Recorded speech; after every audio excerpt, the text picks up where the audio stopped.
Arizona, 1945, dawn breaks over a prison camp in the middle of the desert. Then it hits. A smell, thick, heavy, strange. It creeps through the cracks of the wooden barracks where dozens of Japanese women are sleeping. One by one, they wake up, noses wrinkle, eyes water, hands fly to cover mouths. "What is that?" someone whispers in Japanese. The smell gets stronger. It's coming from the mess hall. Smoke and grease and something sweet and savory all mixed together. To these women, it smells wrong, foreign, almost evil. A little girl sits up on her bunk and gags. "Kusai!" she cries out. "It stinks." Her mother, Masako, pulls her close. "Shh, shh," she whispers. But even Masako looks sick. Her face is pale. Her hands shake. Across the room, Keiko, a former Japanese army nurse, stands up slowly. She's thin, exhausted. She hasn't had a real meal in months, but right now, she doesn't want to eat, not if it smells like that. The women file into the mess hall. American guards stand by. Cooks behind the counter are flipping something on huge griddles. The smell is everywhere now, overpowering, choking. When Keiko gets to the front of the line, an American cook dumps food onto her metal tray. 2 fried eggs, a piece of toast, and strips of something pink and brown glistening with grease. Bacon. Keiko stares at it. Her stomach turns. Around her, other women are getting the same thing. Some cover their noses, some gag. One woman actually runs outside. They sit down at the long tables, but nobody eats. An older woman across from Keiko puts down her fork. She looks around at the others and says in a low, fierce voice, "We would rather starve than eat this devil's food." Heads nod, jaws clench. The women sit with their arms crossed, staring at plates piled with food they refuse to touch. Think about that for a second. These women had been captured just weeks before. They expected to be tortured, killed. They'd been taught their whole lives that Americans were monsters, barbarians, that capture meant certain death. But instead, they're being offered hot meals, more food than they've seen in years, and they won't eat it. Meanwhile, back in Japan, their families are starving, digging through rubble for scraps, boiling potato peels to make soup, dying of hunger in the ruins of bombed-out cities. But here, in an American prison camp, these women are choosing to go hungry rather than eat bacon and eggs. What could make someone do that? What could make the smell of breakfast feel like an attack? And what happened next would change everything these women believed about their enemy. This is the untold story of female Japanese POWs in America, and how a plate of bacon shattered everything they thought they knew about war. If you've never heard this side of World War II, hit that like button right now. You need to hear what happens next. Let's go back a few days, before the bacon, before the mess hall, back to when these women first arrived. The journey had been long, brutal, weeks on a transport ship from the Pacific Islands where they had been captured. Keiko had been a nurse on a tiny island that American forces took over in the final days of the war. Masako had been a civilian evacuee trying to escape with her young daughter when they were caught. On that ship, packed together in the hold, the women whispered the same fears over and over. They will torture us. They will kill us slowly. Americans are barbarians. Everyone knows this. This is what they'd been taught, what Japanese propaganda had drilled into their heads for years. In Japan, surrender was the ultimate shame. Death was better. And if you were captured, the enemy would do unspeakable things to you. Every Japanese soldier believed this. The women believed it too. Keiko had seen soldiers choose suicide over capture. She'd heard the stories, the warnings. Americans don't follow rules. They don't show mercy. They are uncivilized beasts who will hurt you in ways you can't imagine. So when that truck finally stopped in the Arizona desert, Keiko's heart was pounding like a drum. She stepped down. Her boots hit sand, powdery, hot. The sun was blazing overhead. She squinted against the harsh light. In front of her stretched an endless desert, golden sand, scrubby bushes, purple mountains in the far distance. The air shimmered with heat. It looked like another planet. Behind her, the other women climbed out of the truck. Some were former nurses like her. Some were civilians. Masako clutched her daughter's hand so tight the little girl whimpered. Keiko's eyes moved to the camp. Barbed wire. Everywhere. Tall fences stretching in every direction. Guard towers at the corners with armed men watching. Wooden barracks lined up in rows. This was it. This was the place where they would die. Keiko's throat went dry. Her hands shook. She gripped her small canvas bag tighter, trying to steady herself. Any second now, she thought. Any second, the beatings will start. The shouting, the violence, she waited. But nothing happened. American guards stood nearby. They had rifles, yes, but they weren't pointing them. They weren't shouting. They weren't even looking angry. One young guard, a military policeman, caught Keiko's eye. He gave a small nod, almost like he was saying, "It's okay." Keiko looked away fast. Her heart raced. What kind of trick was this? An American officer walked toward them. He had a clipboard. Next to him was another man in uniform, but this one looked different. Keiko's eyes went wide. The second man was Japanese, or Japanese American. He wore an American uniform, but he had Asian features. A traitor. Keiko thought bitterly. The officer said something in English. The interpreter turned to the women and spoke in perfect, polite Japanese. "You will be given quarters, food, and medical attention. Please follow the rules and you will be safe." Safe? Keiko blinked. The word didn't make sense. She glanced at Masako. Masako's face was pale. Her hand trembled on her daughter's shoulder. The little girl hid behind her mother's skirt, peeking out at the tall Americans with huge, frightened eyes. Another nurse, standing behind Keiko, let out a shaky breath. Maybe it sounded like relief, but Keiko didn't feel relieved. This has to be a trick, she told herself. They're trying to make us feel safe before they hurt us. That's what monsters do. She kept her back straight, her face hard. She would not let them see her fear. The guards led them through the gates, past the barbed wire, into the camp. Keiko expected shouting, chains, beatings. Instead, she saw laundry hanging on a line in the distance. Heard the hum of a generator, saw a few other prisoners walking slowly between buildings. It was quiet. Too quiet. That night, they were taken to a barracks, a long, low building with a tin roof.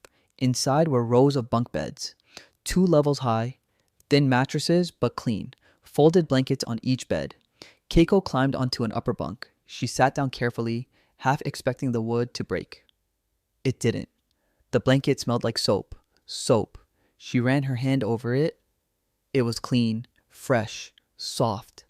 When was the last time she'd slept on something clean? Across from her, Masako lifted her little girl onto a lower bunk and tucked the blanket around her. The child's eyes were closing, exhausted. Around the room, some women sat in silence. Others cried softly. Keiko pressed her back against the wall. She pulled her knees up to her chest. What is happening? She thought. Earlier, when they'd arrived, they'd been searched. She'd expected rough hands, violence. But instead, an American woman, a nurse from the camp infirmary, had done the search. Gentle, professional. No one had hit them. No one had yelled. Their belongings had been taken, yes, but not stolen. They were labeled, written down on a list. "We'll keep these safe for you," the interpreter had said. They'd even been given fresh clothes. Simple cotton shirts and pants and personal items. A towel, a toothbrush, a bar of soap, even a comb. Keiko held that bar of soap in her hand now. She stared at it like it was a puzzle she couldn't solve. Why would the enemy give them soap? Outside, a guard walked past under the floodlights, but inside the barracks, it was silent. No screaming, no torture, no death. Just the soft sound of Masako singing a lullaby to her daughter. A song from home, a melody that made Keiko's chest ache. She lay back on the thin mattress and stared at the rafters. Maybe tomorrow, she thought. Maybe tomorrow the cruelty will begin. But for tonight, against all odds, she was alive. And she was confused. Keiko woke up to a smell she'd never experienced before. It was early. The sun wasn't even up yet. The barracks were still dark. But that smell, it crept in through the walls, under the door, through every crack. Rich, heavy, greasy, sweet and savory at the same time. Keiko's nose wrinkled. What is that? Around her, other women were waking up too. She heard stirring, confused murmurs in Japanese. Do you smell that? What is it? It's so strong. Masako's little daughter sat up on her bunk below. Her face scrunched up. She looked like she might be sick. Kusai, the child whimpered. It stinks. Shh, shh, Masako whispered, pulling her close. But even Masako looked pale. Her hand covered her nose. The smell kept getting stronger. It filled the whole barracks. Thick, almost choking. One of the younger nurses gagged and ran to the door, pushing it open to gulp fresh air. Keiko stood up slowly. Her stomach felt strange. After months of barely eating, any food smell should have made her hungry, should have made her mouth water. But this made her want to throw up. It's coming from the mess hall, someone said. The women looked at each other. Fear flickered in their eyes. Is this it? Is this how they poison us? When the guards came to take them to breakfast, the women walked slowly, reluctantly. The smell got stronger with every step. The mess hall was a long building with rows of tables. At one end, American cook stood behind a counter. Big griddles sizzled and popped. Smoke rose in clouds. That smell. That smell. It was everywhere now. So strong it made Keiko's eyes water. The women lined up. Each one was handed a metal tray. Keiko watched the woman in front of her reach the serving line. An American cook, a big man with rolled up sleeves and a red face, smiled and plopped food onto her tray. When it was Keiko's turn, she held out her tray with shaking hands. Plop. 2 fried eggs, whites crispy around the edges, yolks bright yellow. Plop. A thick slice of white bread, toasted golden brown with butter melting on top. Plop. And then several strips of something pink and brown, glistening, greasy, curled at the edges. Bacon! The smell hit her like a punch. Up close, it was even worse. It smelled like burning flesh, like meat cooked in its own fat, oily, heavy, wrong. Keiko's throat tightened. She moved away from the counter, gripping her tray. Behind her, she heard another woman gag. The women sat down at the long wooden tables, trays in front of them. But nobody picked up their forks. Keiko stared at her plate. The eggs looked normal enough. The toast too. But those strips of bacon, they sat there, dripping grease onto everything else. In Japan, meat from 4-legged animals was rare. Most people ate fish, rice, vegetables. Pork existed, yes, but not like this. Not cured, not fried in strips, not smelling like a demon's breakfast. Masako sat across from Keiko. Her daughter poked at the egg with a fork. The little girl's face was twisted in disgust. I can't eat this, Mama, she whispered. Masako's eyes filled with tears. I know, baby. I know. Around them, the same scene played out. Women sitting, staring, not eating.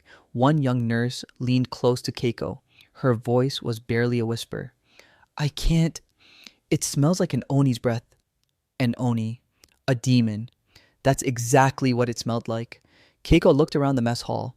American soldiers sat at other tables, eating the same food. They were laughing, talking. One soldier lifted a strip of bacon to his nose and sniffed it like it was perfume. Then he took a big bite and grinned. The Americans loved the smell, but to the Japanese women, it was torture. Keiko picked up a corner of the toast, just the toast. She tore off a small piece and put it in her mouth.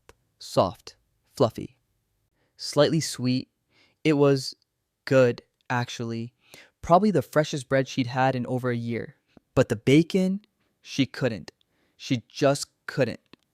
She set down the toast and pushed the tray away slightly. Masako did the same. Her daughter hadn't touched anything. The child's eyes were filling with tears.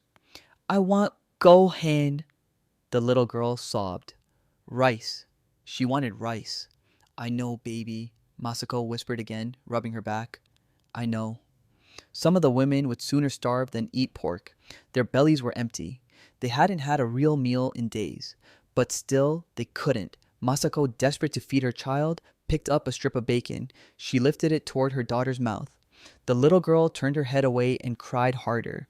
Masako set it down. Her hands were shaking.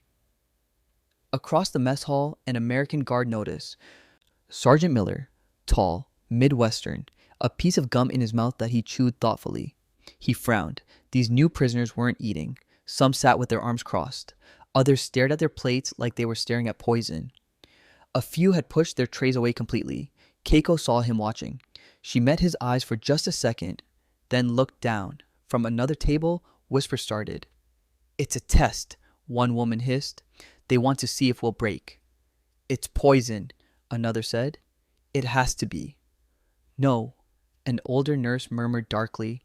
"They want to fatten us up like pigs before they slaughter us." The theories spread like wildfire, quiet, fearful, bitter. One woman, her face hollowed out from months of starvation, couldn't take it anymore. She was so hungry. Her hands shook, her stomach ached. She picked up her fork, stabbed at the eggs, took a bite. Her eyes went wide. It was rich, creamy, buttery. After months of rice gruel and scraps, it was almost too much. She took another bite, then another, and then she burst into tears, just started sobbing. Right there at the table, the richness was overwhelming, the emotions were overwhelming, the confusion, the fear, the hunger, the strange kindness of this meal, it all came crashing down. She cried into her hands while the other women stared. The interpreter appeared, the same Japanese American man from yesterday. He walked over to their table and crouched down. He spoke gently in Japanese. "Why aren't you eating?" Silence. Then Keiko found her voice, quiet, halting. "The smell," she said. "The pig meat. We cannot." She didn't know how to explain. How could she make him understand? The interpreter nodded slowly. A small, understanding smile. He stood and walked over to Sergeant Miller. They talked in low voices. Miller glanced at the women. Then he nodded. Keiko watched, tense, waiting for anger, for punishment. But it didn't come. Instead, the interpreter returned. "The camp commander does not want anyone to go hungry," he said. "We will arrange other food. You will not be forced to eat this." Keiko blinked. No punishment? No yelling? No violence? The sergeant walked past their table. He didn't look angry. He looked concerned, maybe even sympathetic. He met Keiko's eyes as he passed. Just for a moment. She looked away, heart pounding. Nothing about this made sense. They were prisoners. Enemies. They'd refuse a direct order. Eat your food. But the Americans didn't care. They just wanted them to eat, to be healthy, to survive. Keiko stared down at her tray, at the cold eggs, the congealing bacon, the half-eaten toast. Her mind spun. This isn't how enemies behave, she thought. This isn't how barbarians act. So, what is this? If you were in Keiko's position, half-starved, terrified, offered food that smelled like a nightmare, what would you have done? Comment below and let me know. Would you have eaten it, refused it, and make sure you're subscribed because what happens next is even more shocking. Days turned into weeks, and with each day, the women saw things that made less and less sense. Every morning started the same way. Roll call. The women lined up in neat rows in the dusty yard, the sun already blazing hot, even at dawn. American guards stood nearby with clipboards. Keiko waited for the shouting, the hitting, the punishment for standing wrong or moving too slow. It never came. The guards just called out names. Checked them off. That was it. One morning, Keiko noticed something strange. One of the guards was a black man. African American. He wore the same uniform as the white soldiers, stood with the same authority, held a rifle just like them. In Japan, Keiko had heard terrible things about black people. The same propaganda that called Americans barbarians had taught her that black people were even lower, less than human.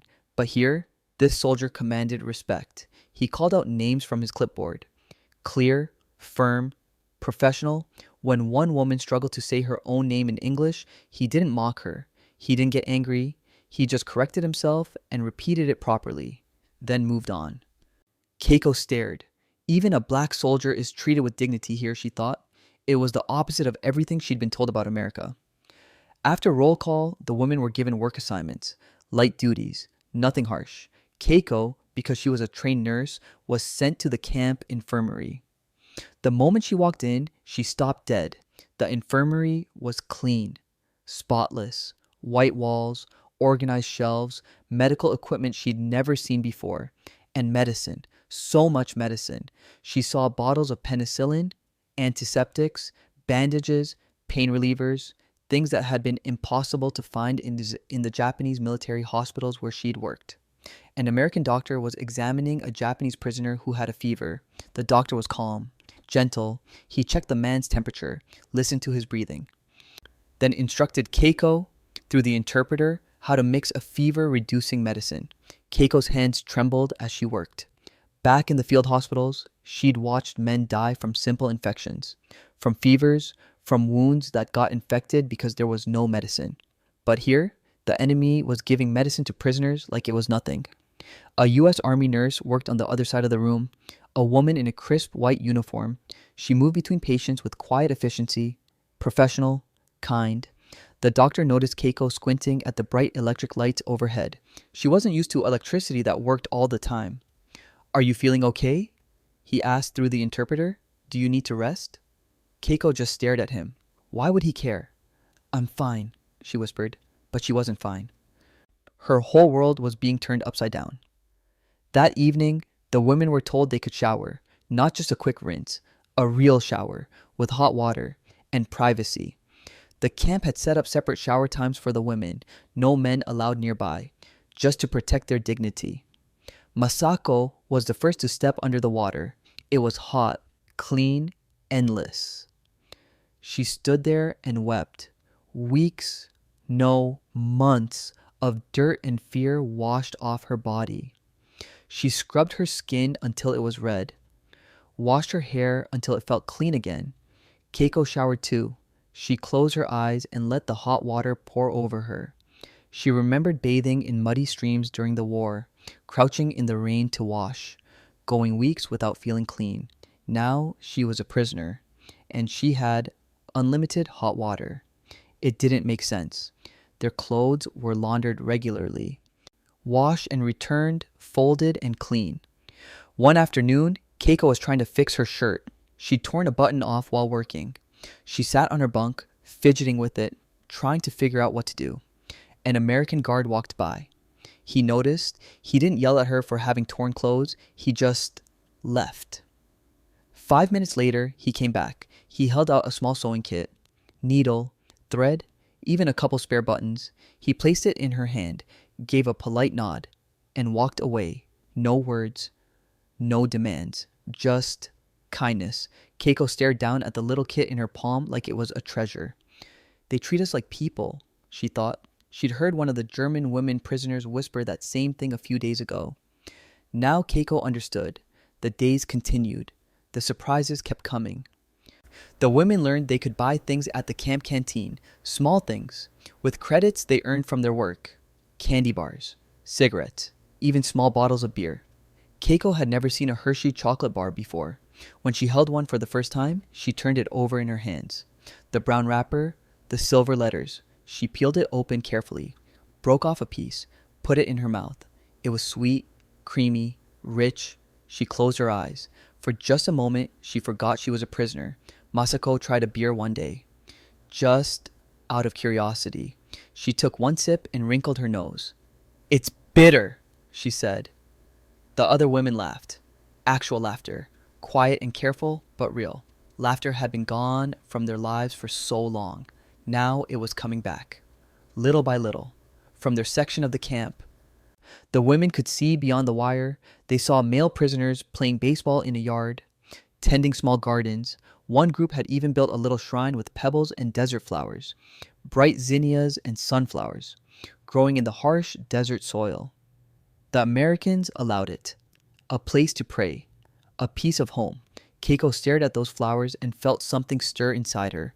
Hope, maybe. She heard rumors too. Rumors that seemed too wild to believe. Movie nights. Once a week, the Americans showed films in a makeshift theater for prisoners. "It can't be true," one woman said, but it was. The Americans even had a chaplain who would lead religious services if prisoners wanted them. Entertainment, education, faith, all allowed. One of the younger nurses stood by the fence one evening, gazing at the rec hall in the distance. She turned to Keiko and whispered, "This feels like heaven on earth, compared to what we went through." She looked guilty for saying it, but no one argued. Many of them silently agreed. But with all this kindness came confusion and guilt. At night, Keiko lay on her bunk and wrestled with her thoughts. She'd been taught that surrender was the ultimate shame, that captured soldiers deserved nothing. But here she was, surrendered, and living better than she had in months. She had food, medicine, shelter, safety. Was it wrong to feel grateful? Was it a betrayal to her country to accept the enemy's kindness? She thought about her family back in Japan, her parents in Tokyo, or what was left of Tokyo. American bombs had destroyed the city, burned it to ash.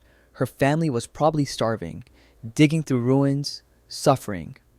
And here she was, eating chocolate, taking hot showers, sleeping in a clean bed. The guilt was crushing.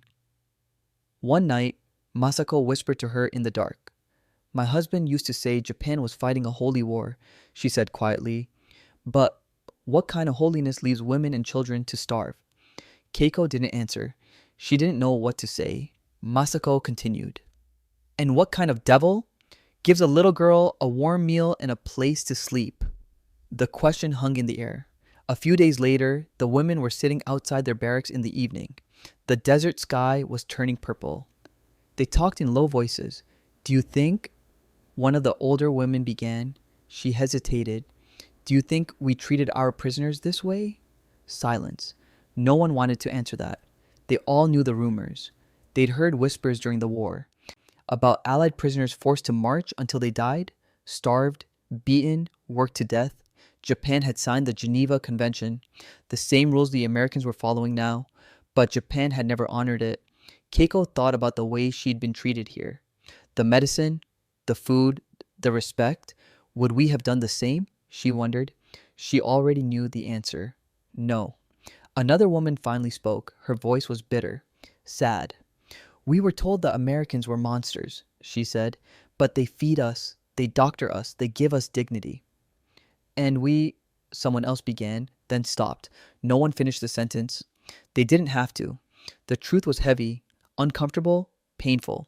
Their own country, the one they'd served, the one they loved, would not have treated prisoners like this. The Americans, the so-called barbarians, were showing more mercy than Japan ever had. It was a truth too terrible to say out loud. So they sat in silence, watching the sun set over the desert, each woman alone with her thoughts. And in that silence, something was breaking. Not their bodies. Those were healing. It was their beliefs. Everything they'd been taught, everything they thought was true. It was all crumbling, piece by piece. And they didn't know who they were anymore. Then something changed. One morning, the women walked into the mess hall expecting the same thing. Bacon, eggs, toast, that awful smell. But when Keiko reached the serving line, her eyes went wide.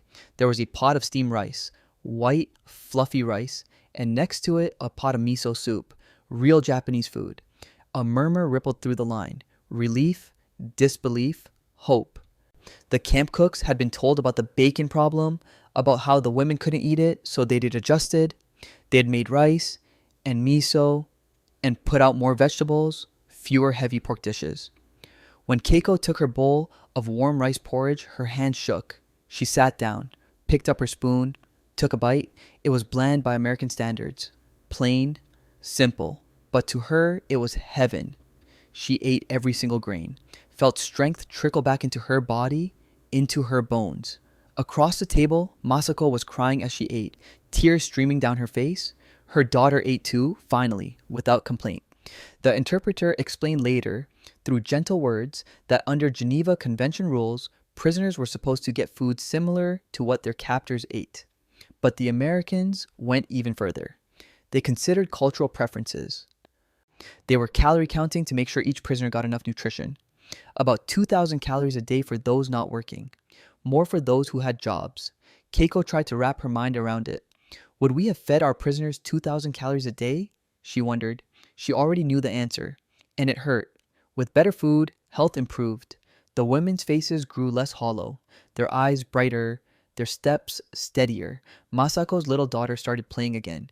Keiko saw her one afternoon chasing a lizard outside the barracks. Laughing.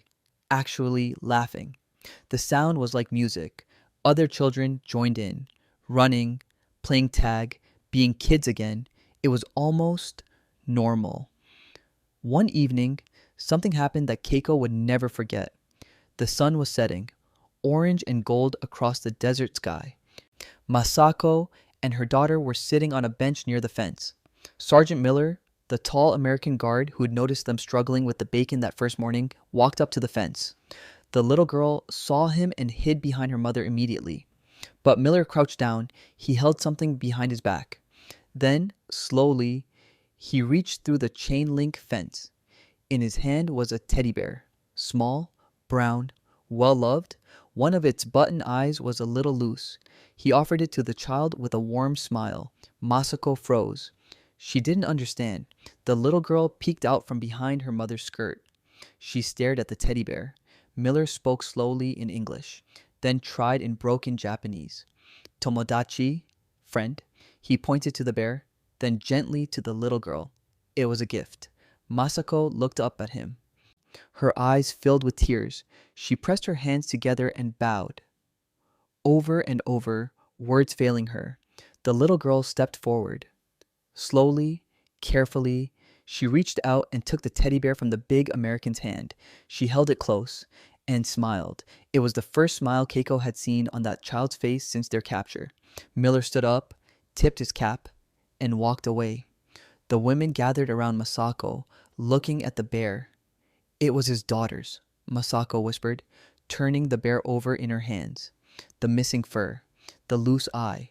He gave us his own child's toy. One of the older nurses touched the bear gently. Her voice was soft, wondering. They have families, she said, just like us. It was such a simple truth, but it hit them all like lightning. These Americans weren't monsters. They were fathers, sons, brothers. They were just people. A few days later, the Red Cross brought letters from Japan. It was the first word from home that any of them had received in over a year. A guard handed Keiko a thin envelope. Her hands trembled as she opened it. It was from her older brother in Osaka. Parts of the letter were blacked out by censors, but enough remained. Her brother wrote about neighborhoods turned to ash, about buildings reduced to rubble, about food shortages so bad that people were eating scraps, digging through ruins for anything. We are alive, but only just, he wrote in shaky handwriting. He said their mother was sick, weak from hunger. Their youngest sister was foraging for sweet potato peels to make soup. Keiko's throat tightened. Her vision blurred. She looked down at the dinner tray on her lap, still half full. Beans, cornbread, vegetables. She had eaten better that morning than her family might eat in a week. The realization hit her like a punch to the stomach. Across the barracks, Masako was reading her own letter, tears streaming down her face. A cousin, killed in the Tokyo air raids. Others who survived were living in the ruins, starving.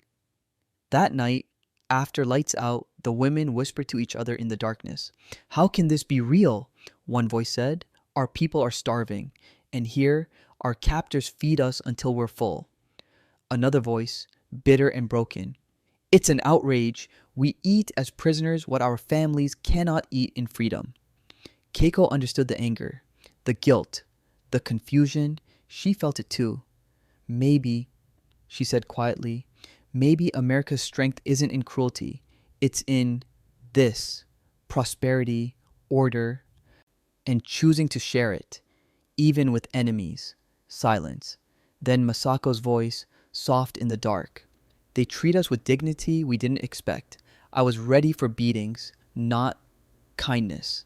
The kindness kept coming, in small ways, in big ways. One scorching afternoon, Masako's daughter collapsed in the yard. Heat exhaustion. Masako screamed. An American medic ran over immediately.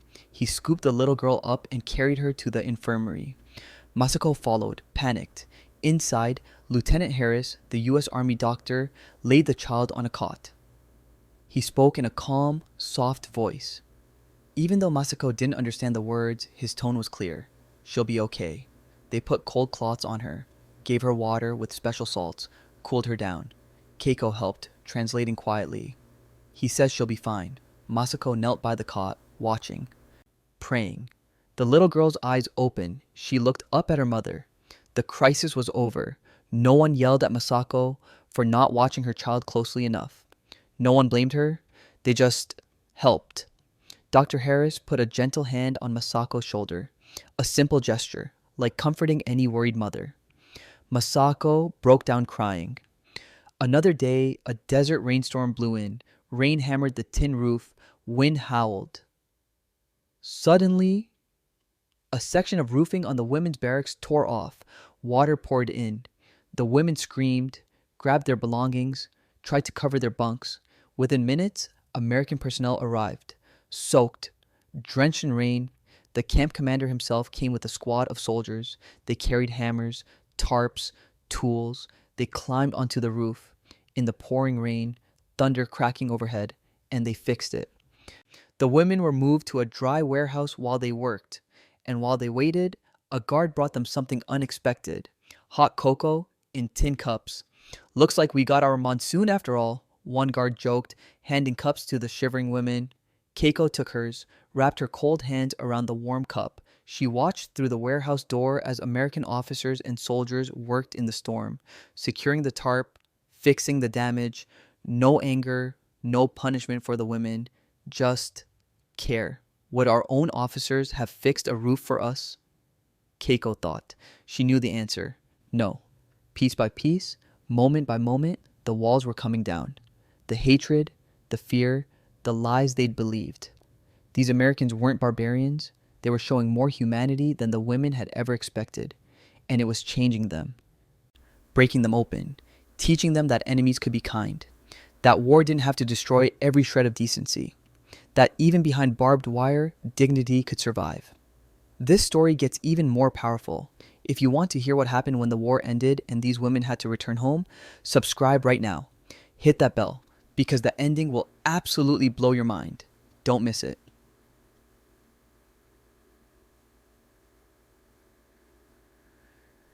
Weeks passed, and something strange happened. The women started eating the American food, not just the rice and miso soup, but the other things too: the eggs, the toast, the potatoes, even sometimes small bites of the meat.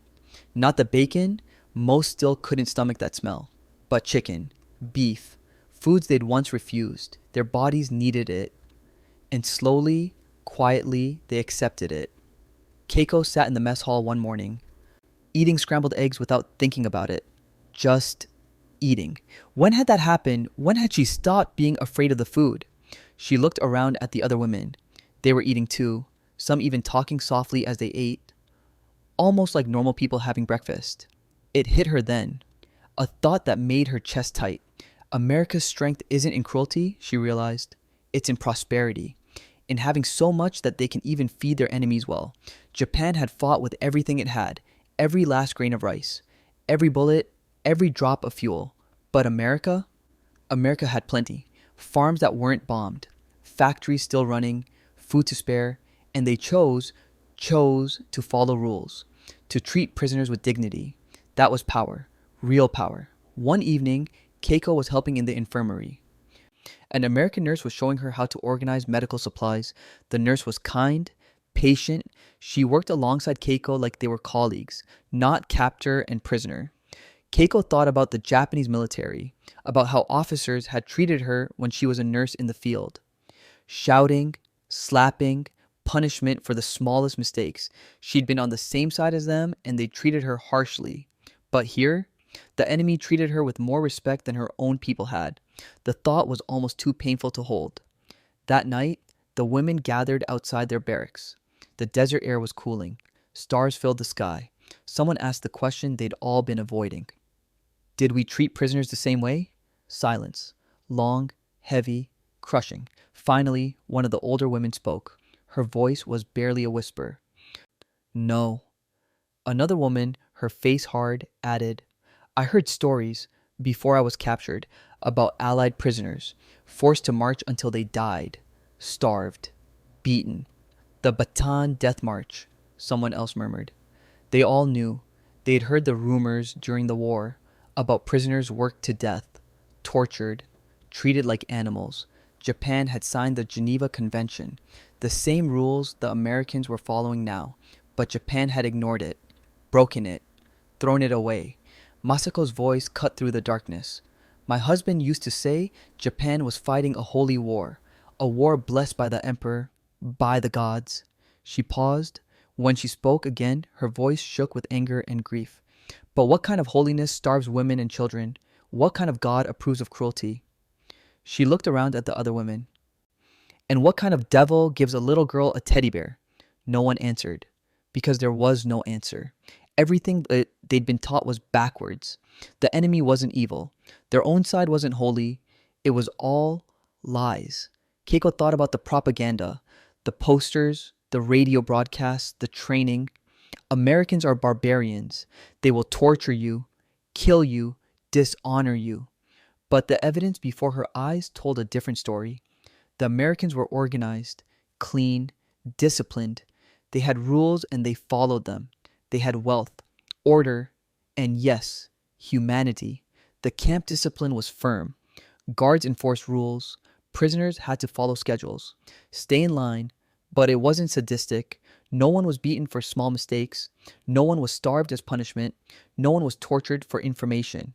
It was fair, strange, unexpected, but fair. Keiko remembered the Imperial Army, where a superior's mood could mean a slap across the face, where failure meant shame and violence. This was different. The Americans were strict, yes, but not cruel, and that difference mattered. Small joys started returning to the camp. Laughter, real laughter. It happened in quiet moments. A joke shared between women, a child doing something silly, a small victory like successfully bargaining for extra fruit at the canteen. The sound of it was strange at first, out of place, but then it became normal. Children played in the yard. Women smiled. They started caring about small things again, mending clothes nicely, keeping their bunks tidy, even putting flowers in tin cans as decoration. Life was creeping back in. One day, Keiko walked to the edge of the compound. She looked out at the desert. In a corner of the yard, she saw those flowers the men had planted. Bright zinnias, cheerful sunflowers, growing in impossible soil, in the middle of a desert, behind barbed wire, but growing anyway. She stared at them for a long time. They were beautiful, stubborn, hopeful, just like us, she thought. Evening conversations became a ritual. The women would sit outside as the sun set, talking, reevaluating everything. I used to think all Americans were the same, one woman said. Evil, cruel. But Sergeant Miller gave us that bear, another replied, and Dr. Harris saved Masako's daughter. And they fixed our roof in the rain. They're just people, good and bad, like anyone. The categories they'd lived by, friend and enemy, good and evil, us and them, were breaking down. It was confusing. Painful, but also freeing. One afternoon, Keiko asked the American nurse a question that had been burning in her mind. Through the interpreter, she asked, "Why do you treat us so well? We are your enemies." The nurse stopped what she was doing. She looked at Keiko with kind, serious eyes. "Because the Geneva rules say we must," she said simply, "and because if our boys are captured, we'd want the same for them." Keiko blinked. It was so practical, so human, not about hatred or revenge, just about basic decency, and hope that it would be returned. The nurse smiled. "Besides, you're not our enemies anymore. The war is ending. You're just people who need help." Just people. Keiko felt tears sting her eyes. The emotions were overwhelming. All mixed up. Gratitude for the kindness, but guilt for accepting it. Relief at being alive, but grief for those who weren't. Respect for the Americans, but loyalty to Japan. Confusion, pain, hope, all tangled together. One night, Keiko lay on her bunk staring at the ceiling. She thought about who she'd been when she arrived. A proud Imperial Army nurse, ready to die rather than surrender, believing Americans were monsters. And now? Now she knew the truth. The enemy had shown her more humanity than she'd expected, more than she'd been taught to believe existed. Neither side was pure villain or pure hero. They were all just people, caught in a war, trying to survive. Some chose cruelty, some chose mercy. And that choice mattered.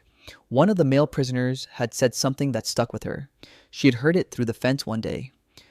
"I died as a Japanese soldier and have been reborn." Keiko understood now. The person she'd been, the one who believed the propaganda, who hated without question, that person was gone. She'd been broken down, rebuilt, changed, not into an American. She was still Japanese, still loved her country, but now she saw the world differently. She saw that honor wasn't just about dying for your emperor, it was about how you treated others, even enemies. She saw that strength wasn't just military might. It was the choice to be merciful when you had the power to be cruel. She saw that humanity could survive, even in war, even behind barbed wire, even in the enemy's camp. And that changed everything. The desert wind blew outside, soft, warm, carrying the scent of sage and dust. Keiko closed her eyes. Tomorrow, she would wake up, eat breakfast, work in the infirmary, help people heal. She was still a prisoner, still behind a fence, still far from home. But she was also, for the first time in a long time, at peace. Not with the war, not with the suffering, but with the truth. And the truth was this: even in the darkest times, kindness could survive. Even between enemies, understanding could grow.